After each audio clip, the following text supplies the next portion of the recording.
أعوذ بالله من الشيطان الرجيم بسم الله الرحمن الرحيم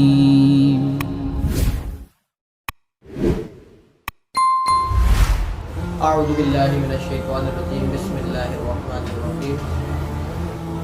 اللہ کے رسول صلی اللہ علیہ وسلم نے ارشاد فرمایا، مسلمان تو وہی شخص ہے جس کی زبان اور ہاتھ سے دوسرا مسلمان محفوظ ہے۔ سبحان اللہ۔ ابھی میں کام کر رہا تھا تو میری نظر سے یہ حدیث مبارک گزری تو میں نے سوچا آپ سب کے سامنے شیئر کروں۔ دیکھیں دین اسلام کتنا پیارا دین ہے، ہمارے پیارے نبی ہم سب کے آخر نبی صلی اللہ علیہ وسلم نے کیا فرمایا کہ مسلمان تو وہی شخص ہے جس کی زبان اور ہاتھ سے دوسرا مسلمان محفوظ رہے۔ اس کا مطلب ہرگز یہ نہیں کہ جو شخص ایمان لے کر آتا ہے، نماز پڑھتا ہے، روزہ رکھتا ہے، حج کرتا ہے، وہ مسلمان نہیں ہے، بلکہ وہی مسلمان ہے۔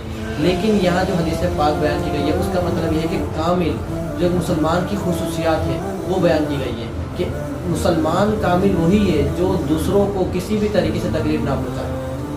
اب یہ فرمان سب کو معلوم ہے، آپ کو بھی معلوم ہے، ہم سب کو معلوم ہے، لیکن بس توجہ نہیں دیتے، اور توجہ نہ ہونے کی وجہ سے ہم ایسے بہت سارے اعمال کر دیتے ہیں، ایسے بہت سارے قول ہماری زبان سے ادا ہو جاتے ہیں جس کی وجہ سے دوسروں کو تکلیف ہوتی ہے اور ہمیں معلوم نہیں ہوتا۔ تو اس چیز کا ہمیں خیال رکھنا چاہیے۔ اب دیکھیں دین اسلام کتنا پیارا دین ہے، زبان سے بھی تکلیف دینے کو منع کیا ہے، لیکن ہماری توجہ نہیں ہوتی۔ اکثر یہ کام جب ہوتا ہے جب سامنے والے کی ہم بات کریں تو وہ ہمارے سامنے موجود نہیں ہوتا، ہم اس کی برائیاں کر رہے ہوتے ہیں، ہم اس کو لوگوں کے سامنے حقیر بنا کے پیش کرتے ہیں، ہم برے القاب دیتے ہیں۔ تو یہ سب کیا کہتے ہیں تکلیف پہنچانے میں آئے گا۔ اگر یہ ساری باتیں آپ اس شخص کی موجودگی میں کریں گے تو ظاہر سی بات ہے یہ یقیناً اس کو تکلیف ہوگی۔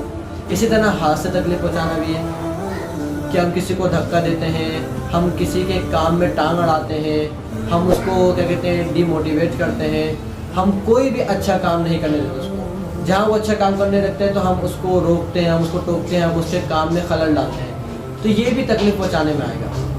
اس چیز کا ہمیں خیال رکھنا چاہیے، لیکن آج کل کے پرفتن دور میں ہم اس چیز کا بالکل خیال نہیں کرتے۔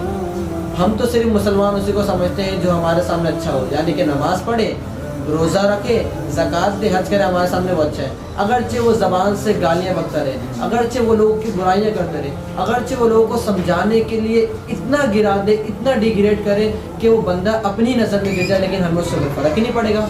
ہم تو اپنے آپ کو بہت اچھا سمجھ رہے ہیں کہ ہم نماز پڑھتے ہیں، نہیں۔ اس فرمان کو ہمیں یاد رکھنا چاہیے۔ اگر یہ فرمان ہمارے ذہن میں رہے گا اور ہم اس پر عمل کرنے کی کوشش کریں گے تو یقیناً ہمارے ارد گرد کا ماحول بہت اچھا بن جائے گا، ہمارا معاشرہ پرسکون کریں گے تو یقیناً ہمارے ارد گرد کا ماحول بہت اچھا بن جائے گا، ہمارا معاشرہ پرسکون بن جائے گا، اور دین اسلام کی جو روحانیت و سکون ہے وہ سب کو نظر آئے گا۔ اللہ کریم سے دعا اللہ سمجھ ہمیں اس فرمان پر خود بھی اور سب کو عمل کروانے کی بھی توفیق عطا فرمائے۔ آمین۔ وآخر دعوانا ان الحمد للہ۔